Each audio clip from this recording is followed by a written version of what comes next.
My name is Roger Haston. I am the Executive Director for the Animal Assistance Foundation in beautiful Denver, Colorado, where we have the Broncos and not the Packers. But I took all the Packer jokes out.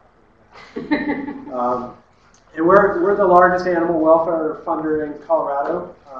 We basically just focus on Colorado, but a lot of this work I'm going to show you today really stem from the question of how do we make an impact in animal welfare? How do we make life better for animals across all the aspects?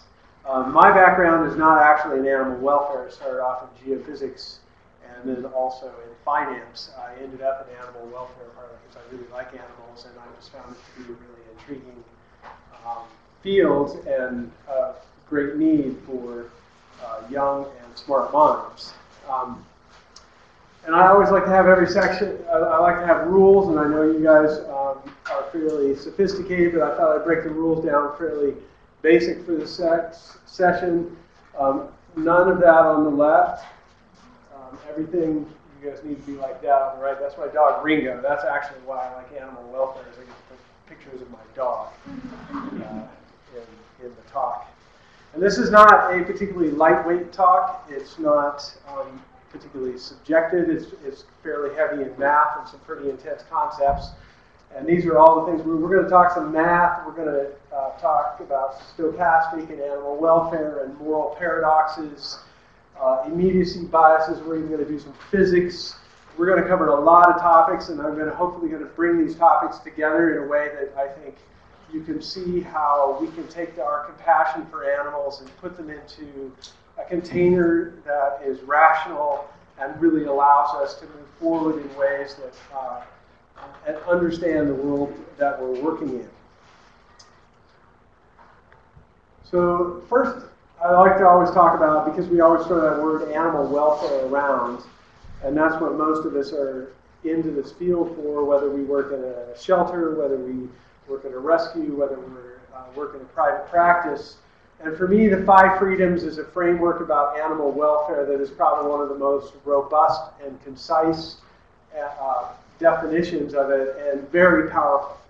And the 5 freedoms are the freedom from hunger and thirst, freedom from discomfort, freedom from pain, injury, disease, freedom to express normal behavior, and freedom from fear and distress. And I think when you think about these 5 freedoms, and you think about all that they encompass, it really is what we're trying to do, and especially for unwanted animals, is that we want all of these measures of animal welfare to improve. And so with that, I'm going to step into something that's stochastic modeling and simulation. And there's a lot of people maybe know about stochastic modeling or they don't. But I'm going to show you a little bit about just how powerful this is. So I'm going to ask a couple questions. First is, how many of you are currently using stochastic modeling on a daily basis? Nobody? How many people even know what the word stochastic means? Okay, I got a couple. How many of you have, okay, I'm a nerd, so I mean, I'm not even a reform nerd. I tried to be a reform nerd, but they put me in a 12-step program. It didn't work. I'm still a nerd. How many of you have played Dungeons and Dragons? All right, there's the nerd contingent back there.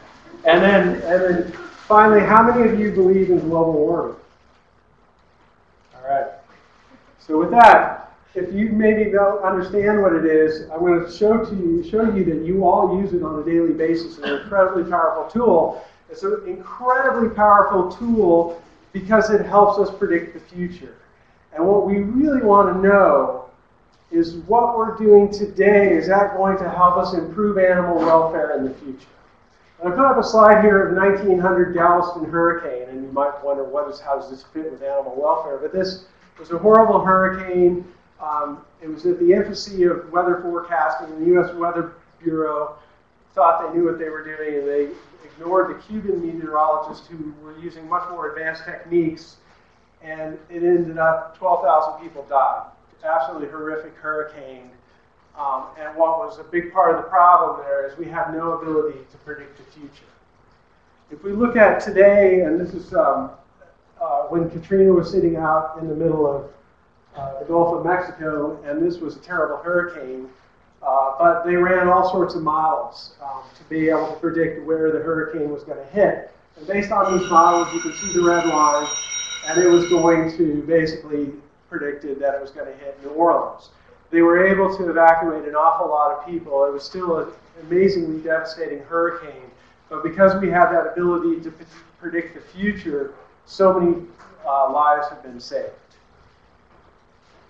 And then one other example I'll give you is this is some data showing the predicted temperature on the Earth out to the year 2100, and you can see that it's predicted to be somewhere between 2 and 4 degrees warmer than it is today.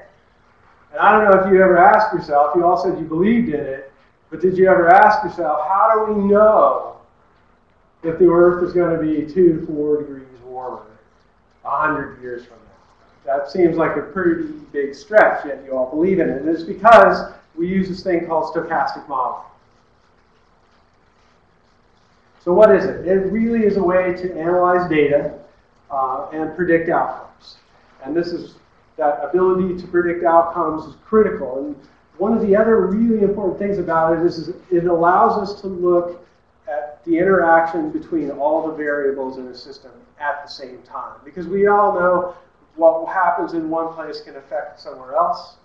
And what I've done and what I'm going to show you today is a fairly basic model that takes a look at a shelter and looks at some of the impacts of various policies. And it looks at things like the type of animal, the daily intake, length of stay, cost, all those kind of things for that shelter. And we're going to see what impact certain policies can have. So how does it work? The first step in the process is we characterize our data, and that is really to look at the raw data that we have, that we record at shelters, and that would be what types of animals are coming in, how many, and from that we build probability distributions. And I'm not going to go into a lot of that gory detail of how you actually go about building probability distributions, but it allows us to very simply characterize that data that we have. We run a model, and we run the simulator, and if any of you have done played SimCity or anything like that, that's essentially what the simulator is. And then we compare the data that comes out of that simulator to what we actually see in shelters. And that's what we're going to do. It's fairly simple process. But I'm going to first talk a little bit about one of the most important things when we look at data, and this is an industry that has become very data-driven, and the desire to get data so we can understand impact has become bigger and bigger, certainly in the 15 years I've been involved in the field. And one step that gets skipped all the time is data characterization, and I want to spend a little time on that. And when you think about a system, there's data that goes into a system, there's things that go into a system, and things that come out of a system. And that stuff that comes out of a system is what I call outcome data. And the problem with outcome data is it is the combination of a whole lot of other things getting matched together to produce something. And if we think about what creates an adoption, there's a lot of things that go into it. It's what type of animal is in the shelter, how much capacity the shelter might have, did they advertise? All those things, all those variables add up to create an adoption. And it is important that when we're looking at outcome data, we recognize there's a lot of noise and variability in that because it is the result of a lot of different things.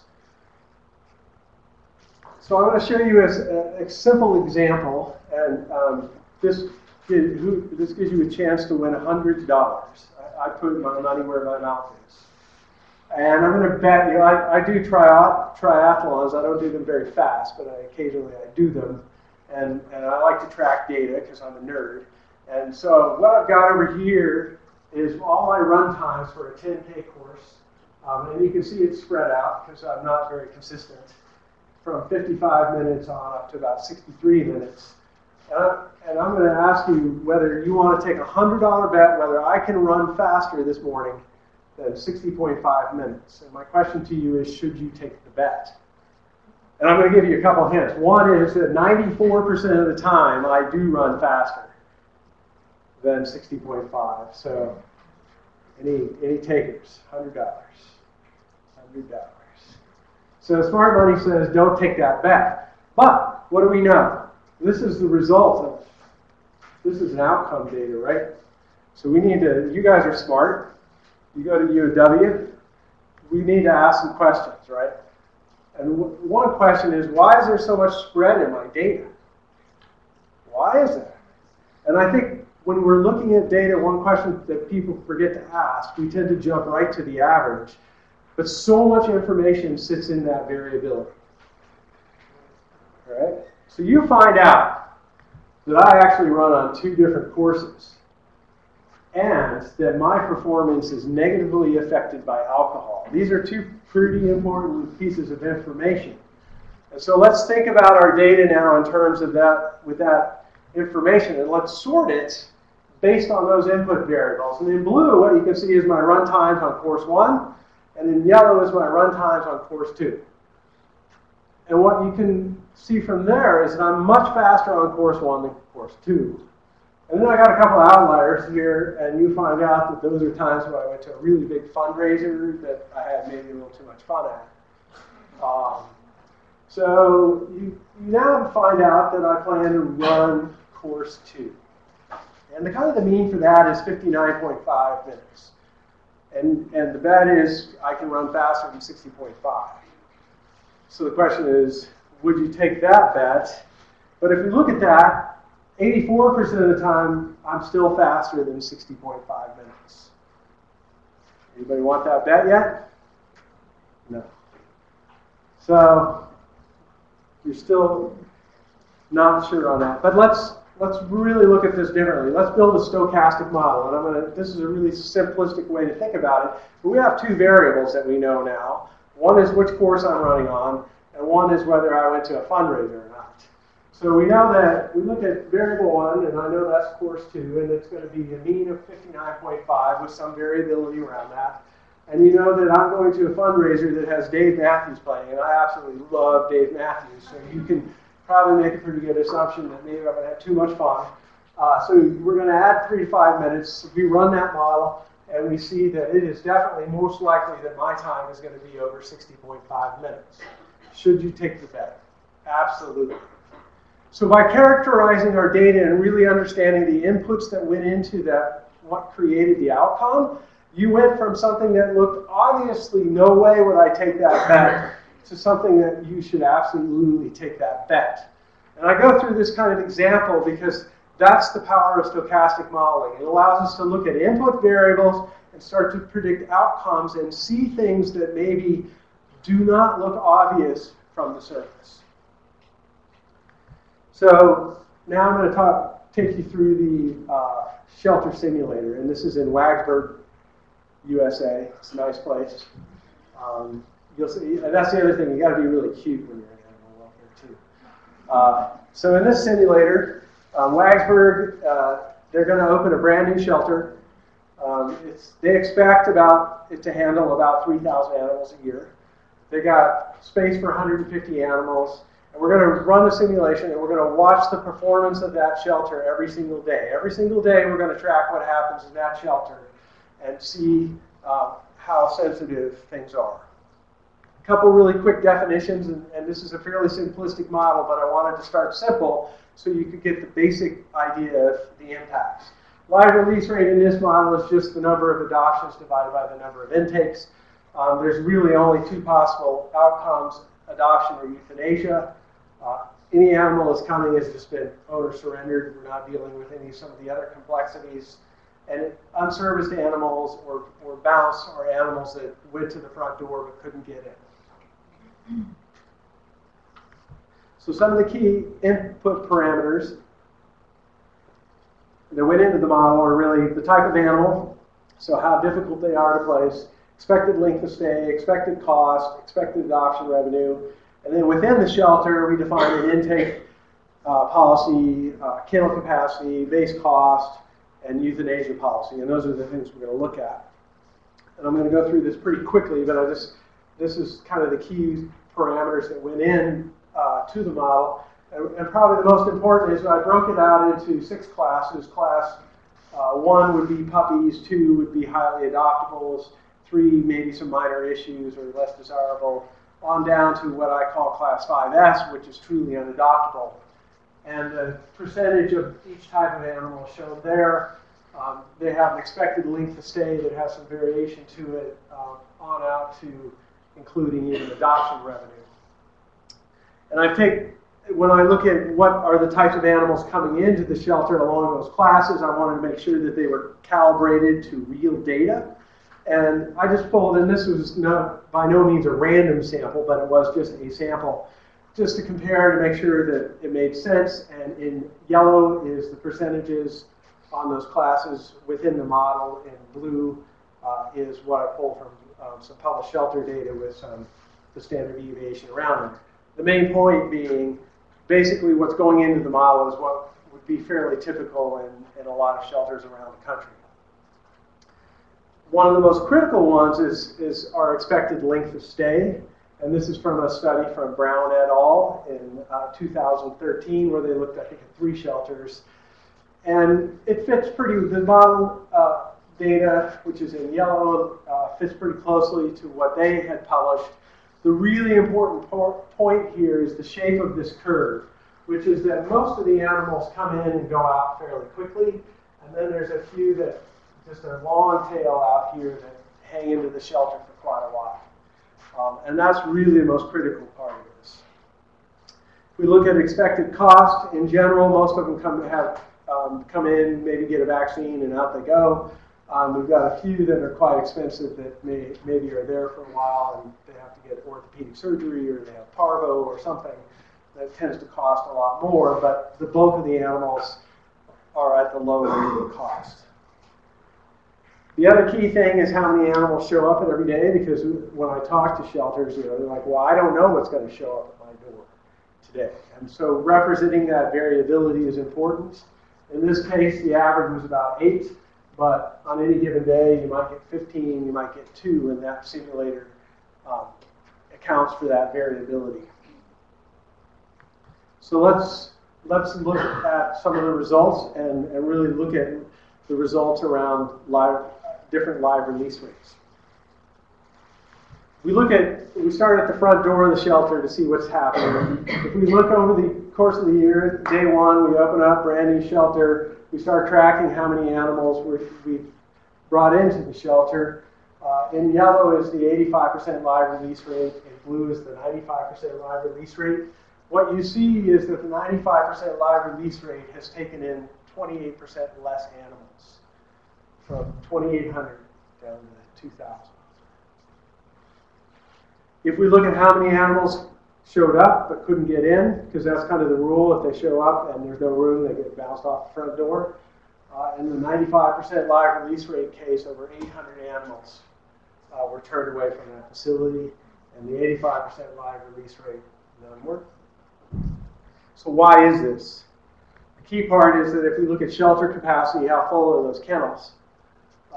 In blue, at the 95% live release rate, what you see is that it opens the door, and after about 45 days, the shelter is full. And it stays full the whole time.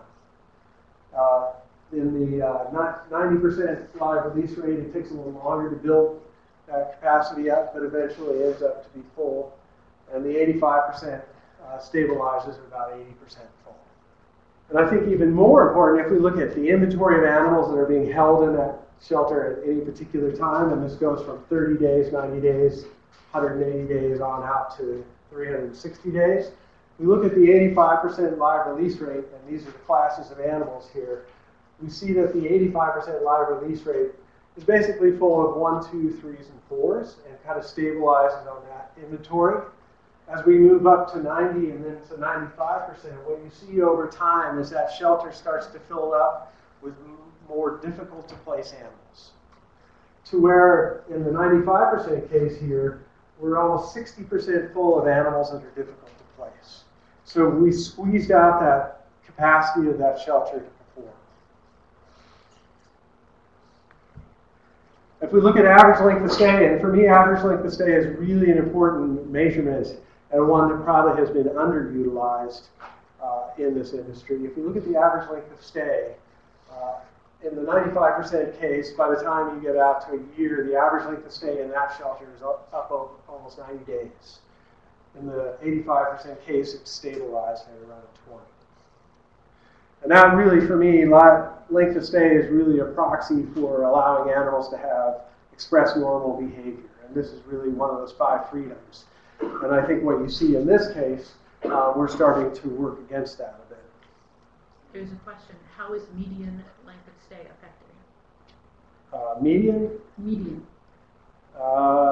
Median, I don't know that off the top of my head, but median would get even worse than, would be almost equivalently bad. I don't know the absolute number, I have to calculate that.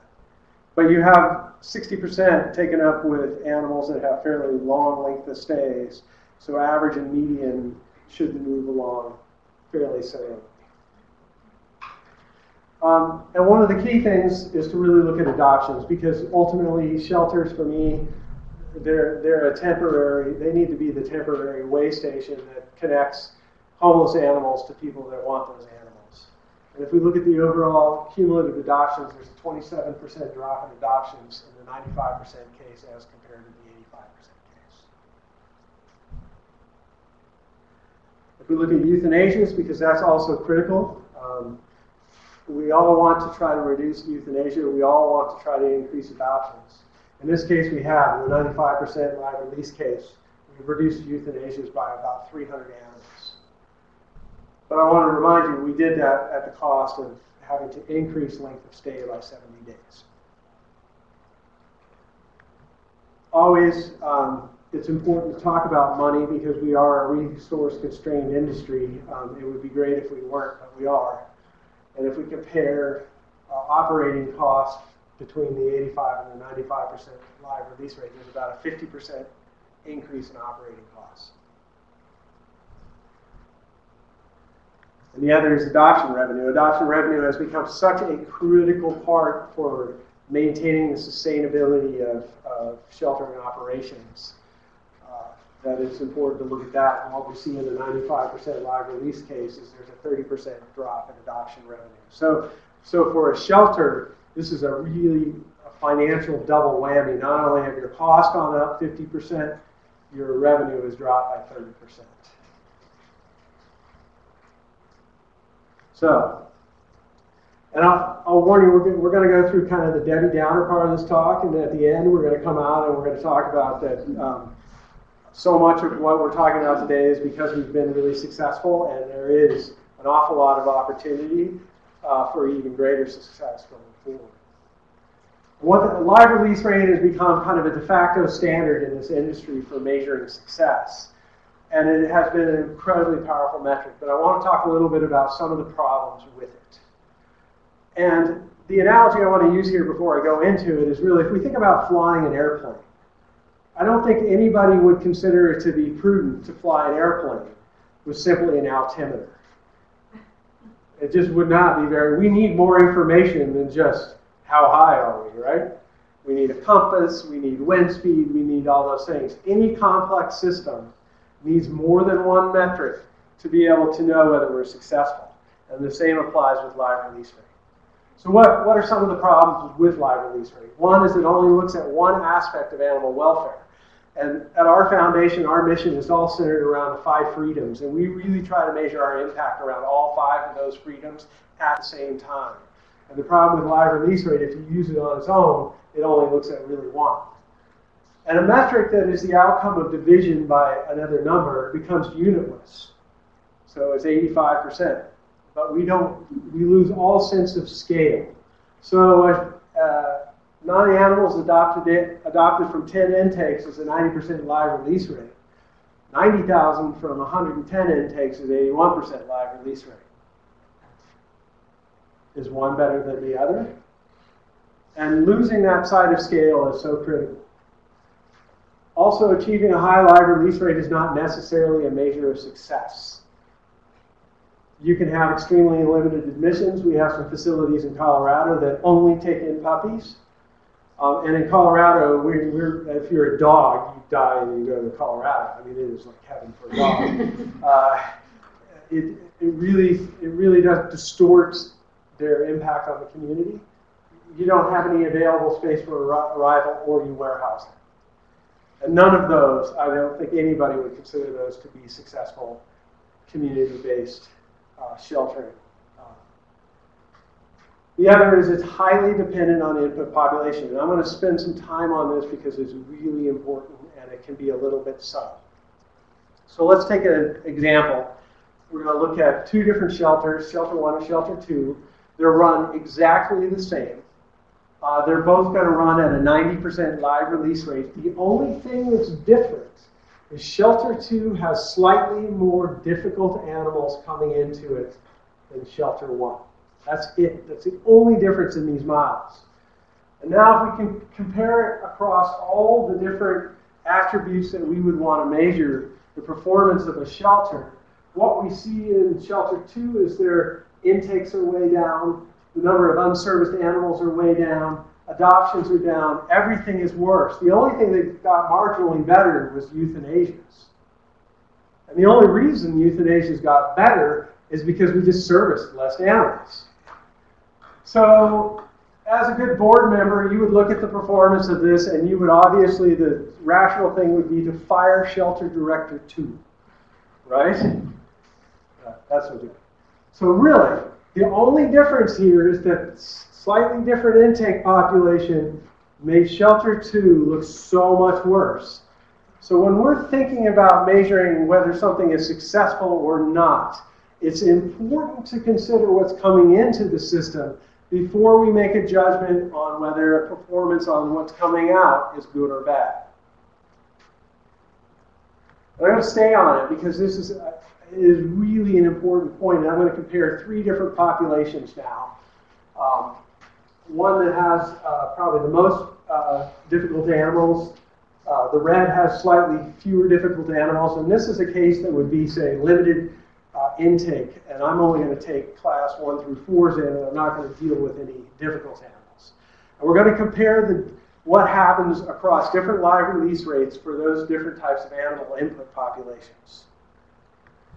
If we look at intake, in the blue, which had the most difficult animals, what you see is that after a certain point, the number of intakes really starts to drop.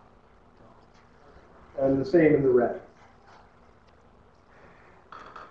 If we look at average length of stay, which once again for me is incredibly important measurement, what you see is as that live release rate gets higher and higher, in the populations that have more difficult animals, that average length of stay starts to climb.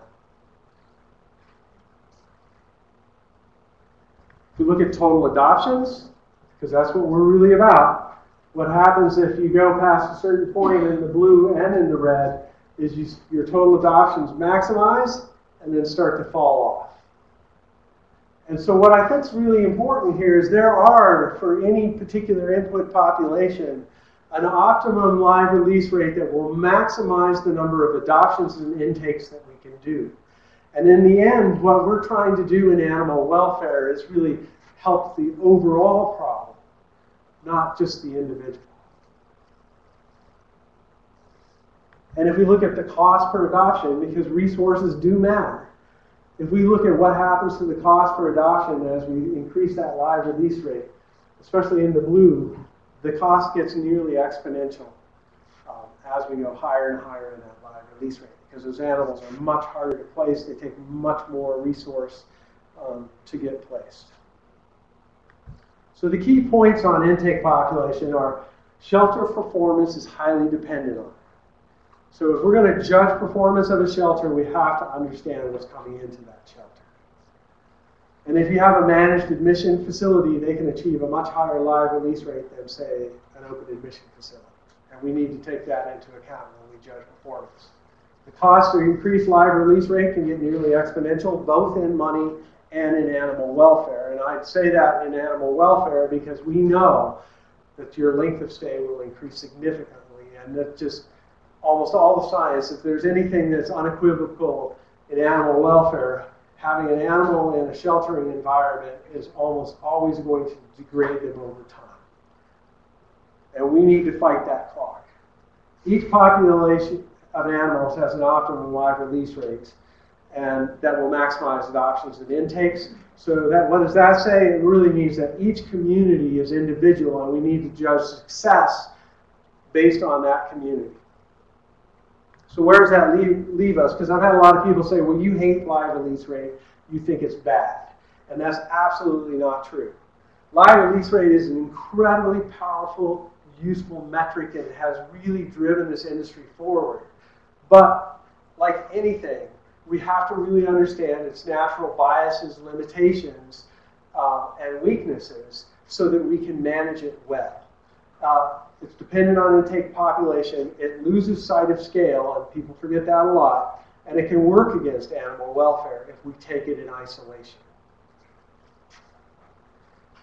And for us as a foundation, we really have started to move away from looking at individual organizations and try to judge how we fund and how we measure impact on a community basis. And fundamentally, that's what we care about, is how is animal welfare doing in a community? Because that's where the solutions will lie. So I'm going to show you the tale of two shelters. This is just down the road from Wagsburg. This is Purville. You got to stay with that cute thing. Two exact shelters, both expect about 3,000 animals, both have 150 kennels in them. And we're going to compare two cases, and there's only two things that change from case 1 to case 2.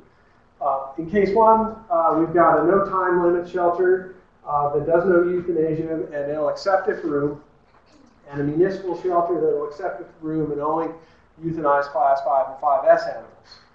Two policy changes get made in case 2. One is that no time limit decides they no longer want to take in any class 5 or 5S animals. They still will not euthanize. In the municipal shelter, they will take it for room, but they will only euthanize class 5S. So that's it. Two simple policy changes. So let's take a look in each case who's showing up at the door. In case 1, where the no time limit and the municipal shelter have essentially the same demographics showing up, same population of animals showing up at their door. We make those two simple policy changes, and now the no time limit basically has class 1 through 4s that are being taken into the shelter because they're not accepting 5s. And what we see now in the municipal is that the total number of class 5 and 5S animals has grown significantly. So this simple intake policy change in one shelter simply pushed the problem down to the other.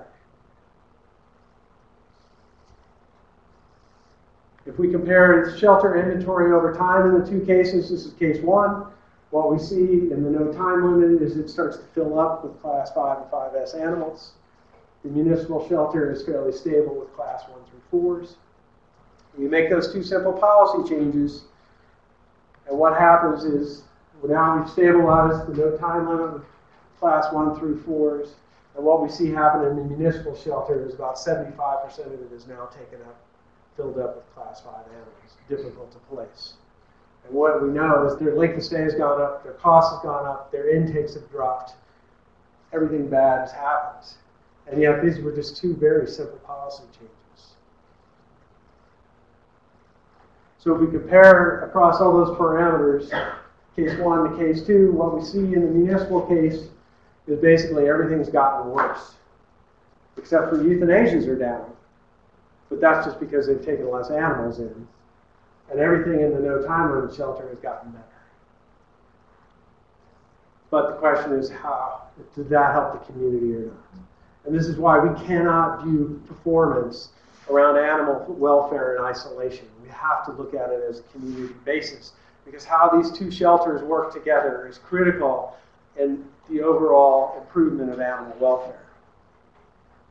And I told you we get some physics, so this is the physics. We're going to do a lot on this, and we get to do philosophies next. So Newton's third law, for every action there's an equal and opposite reaction.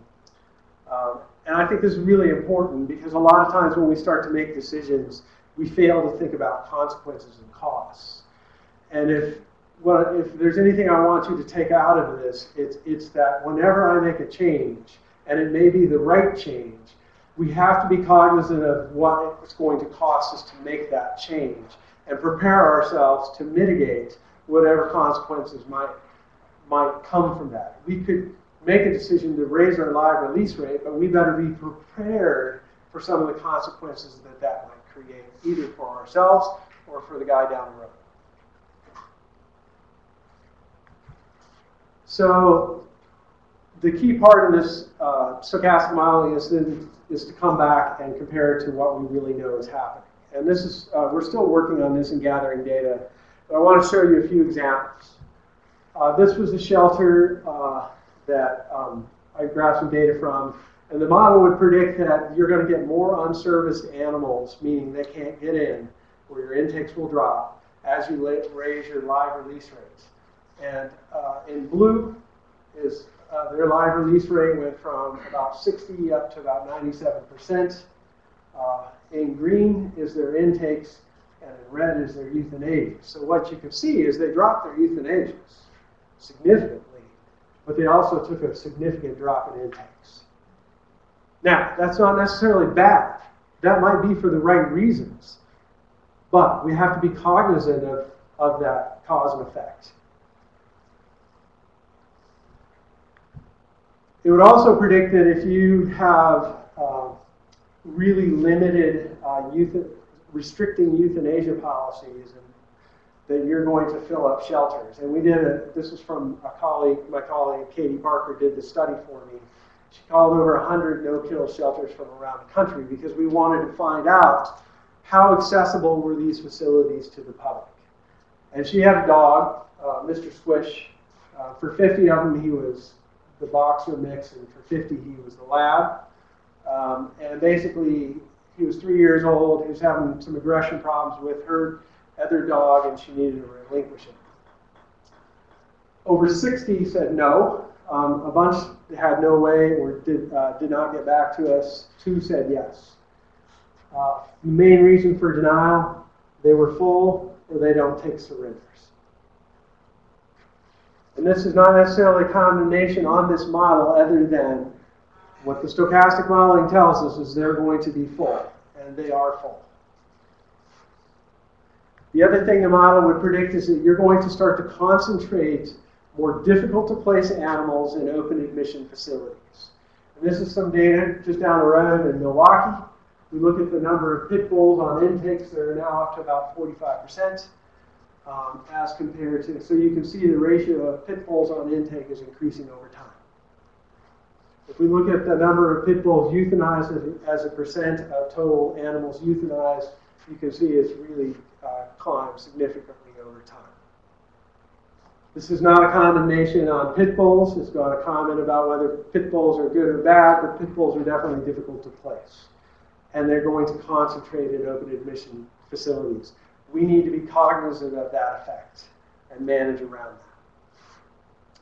It would also predict that you can generate long lengths of stay and very high costs.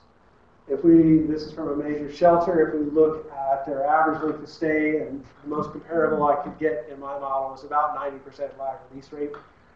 My model would predict 4 months. They're at 22 months. Cost per animal is about $17,000. They're at about $19,000. So you can see the model is definitely approximating what we're seeing in reality. So live release rate is a critical metric, but it's not sufficient to measure success. You can't make that judgment just on live release rate. And a lot of increasing in this model from 85 to 95 significantly increases the length of stay, cost, and denial of service. The optimum live release rate for any shelter is really dependent on that particular community. And finally, your decision greatly affects those around you. You cannot take your actions in isolation. And animal welfare is so much more than live release rate. It is really about the 5 freedoms. And we need to find ways that move all of those aspects of the 5 freedoms forward. And so now I'm going to slowly make a turn into philosophy here. But when we think about organizations in particular and your role in any organization, we need to think beyond just the walls of that organization and really think about it as a community. And when we think about defining our mission, our organization missions, it needs to be in the context of the community that organization is working. If it starts to get too narrow, we can lose sight of the consequences of what may seem good may actually turn out to be bad. So, and this is where we're going to go full on into philosophy here. A paradox is a concept that can be conflicting have conflicting ideas that are both true and false. And this is one of my all-time favorites. I never tell a lie. And it's a great paradox because you know it's true if it's false, and false if it's true. And what I found, coming from a very highly scientific quantitative world, is that animal welfare is so full of paradoxes. And one of the key ones that we hit all the time is save more lives. Because you can interpret that many different ways. Does it mean volume over the individual? Or save the individual at all costs? Those are both good. And they both conflict. And if you go too far one way or the other, I think we lose sight of what we really set out to do. And so just to finish up, and then I'll take some questions, really it's what I call the live release paradox. And as we increase our live release rate, we increase the moral paradox that we need to manage, the complexity of what we need to manage. And that's really the good of the one versus the good of the many, the quantity versus the quality of life. And then the one I put up here, that I put up because it's very personal for me, is the fine line between altruism and narcissism. And these seem like completely different words, but the line between them is subtle. And why I put it up there is because it's very personal for me and my experience with it. I had a dog, Cooper. He was a border collie. He was great. He got me through my PhD. He went to school with me every single day. He was with me when I was in Houston, and I was away from my wife for a year and a half. He was my buddy. We had an amazing partnership together for 15 years, and then he got cancer. And he was suffering, and I hung on to him for another 6 months or so before I finally realized I had to put him down. And in hindsight now, I look at that 6 months, that last 6 months of his life, it was about me. It wasn't about him. I lost sight of our partnership. And that, to this day, I carry that with me because it's so important to remember that we have a huge responsibility to these animals, both as individuals and as a whole. And we have to be cognizant of our role within it. And what I really hope this work can do for people is provide us a vessel to take our compassion and our caring and put it in a way that we can really understand the full consequences and move animal forward along those 5 freedoms. And just really, it's time to move past simplistic labels. We need to focus on the 5 freedoms, all the things that we can do to improve that. We can't save them all, but we can be humane to them all. That is so critical to me, is that there are just some hard decisions we're going to have to make, and we have to do it in the context of the 5 freedoms. And I think if we do that, we will increase live release rate. We will increase adoptions. We will increase everything that we need to do, and this will be a better world for all the animals. So, with that, I'll open it up to questions. And my last little deal for paradoxes. I first want to say thank you for this talk, because you really, very clearly, objectively illustrated a lot of beliefs that I have in the way sheltering works, and I kind of want to jump up and scream because I'm so excited about the things. Do it. But one question I have is that, the no-kill movement is such a buzzword, and objectively to many people on the surface, it sounds like a really great idea. Right. And I think in the sheltering world, you're really dependent upon communities as a whole to keep your shelter running. And so when you say to them, we're going to be no-kill, I'm like, whoa, that sounds great, let's support that. When really, if you look at it, it may not be the best thing for your community as a whole. So how do you combat that idea and push forward an idea like this, where you really look at the 5 freedoms, but then you're sort of fighting against this buzzword of no-kill? How do you start that? Can you just paraphrase the question? Yeah, so the question was, no-kill is a very common vernacular now in animal welfare, and it's certainly one that the public relates to, and can tend to simplify, at least certainly what I said, simplify some of the challenges shelters. How do we engage the public in the 5 freedoms?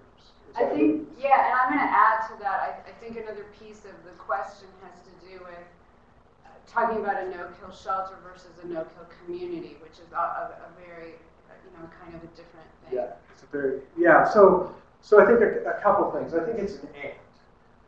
I don't think it's an or. And really what I want people to take away is that it's been good, and we need to continue to grow that. And I think what I like about the 5 freedoms is that it expands the work, all that work that has created some positive outcomes, and expands it even more. And it's really about the community focus, that we have to start to view and have the community embrace that. When the community starts to embrace all those values, and it moves out of the shelter wall and into the community taking that responsibility, that definition really starts to not mean so much in the context that it is today. And I think what I like about the 5 freedoms, and I think there's a lot of communication work that we have to do as an industry, is it is relatable to the public, and we have to spend the time to have them relate to it. I don't think anybody in the public really wants animals to languish in a shelter. And that's a powerful thing to talk to our community about. I don't think anybody wants high rates of euthanasia. That's a powerful thing. I think everybody wants animals to be adopted. And so I think it's about taking the conversation that's there today and moving it to that next level, really leveraging that to a community conversation and expanding it beyond just euthanasia. Hopefully that answered your question. There's a question on there. Your talk on a long-standing ovation at SAWA in November. Can you talk about how you see the current dynamics in the field that generated such an energetic reaction from shelter leaders?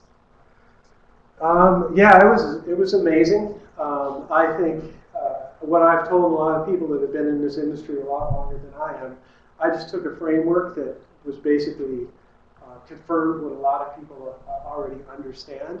I think the reaction really was a sense that there's so much more we can do. And if we have the right framework to do it, we can improve a lot of the things that need improving.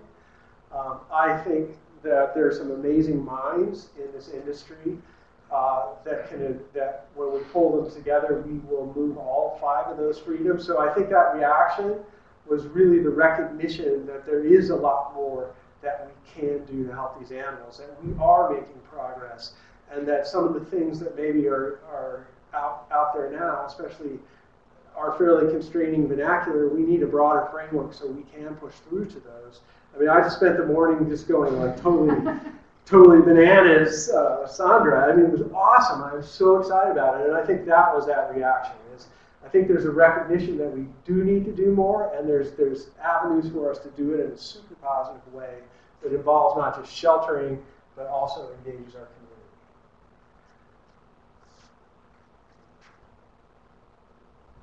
That's it. Nobody wants to take the bet again with me? If you're not going to be like a shelter veterinarian, if you're going to be like a small animal or a mixed animal vet, how do you get involved with that other than like helping at spay days?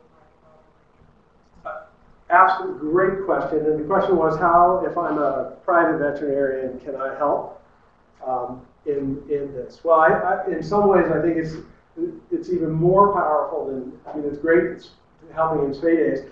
I think it's that connection with the community. Private veterinarians in this equation are absolutely critical in communicating the value of those animals to their clients and really trying to prevent that relinquishment, to have the animals have good health care. And you have that point of public contact that both has trust. I mean, some of the studies we've done in Colorado is the public generally really trusts veterinarians. And that's an amazing position to occupy, because you get to have those daily contacts with them to be able to communicate really about the 5 freedoms, about why animals are valuable to your life, about why you should care about these things. So I think it's partnerships between shelters and private veterinarians is critical, and you should view every client as that opportunity to talk about the community animal welfare, not just shelter animals. So I think they fit really well. And voluntary spay days and stuff like that too.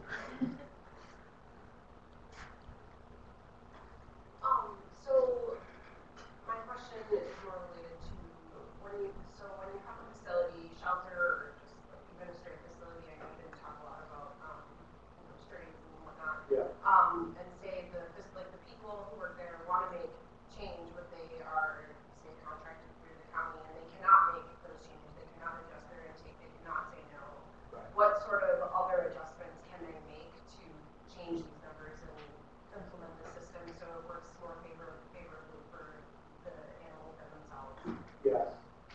So the question is really how can, say, an open admission municipal facility that doesn't have resources or is highly constrained by rules and regulations have an impact on those numbers? Would that be a good paraphrase?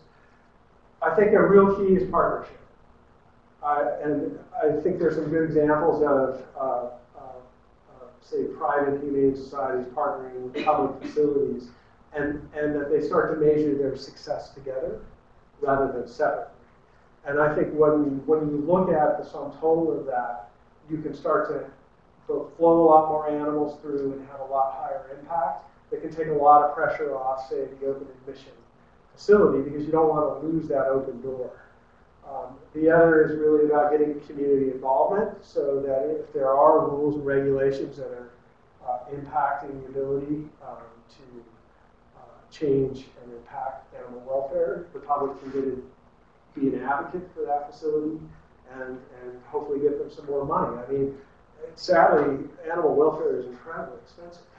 I mean, people that don't know about it, and I'll take them through some of the numbers, it's brutally expensive to do, especially to do a riot.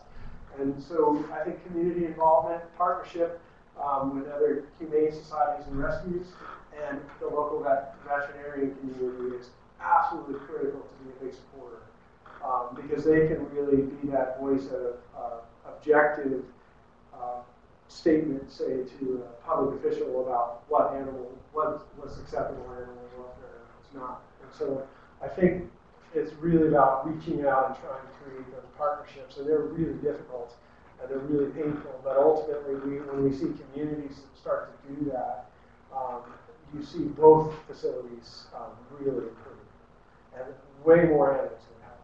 So I think it's a really challenging one. It's about public perception and partnership.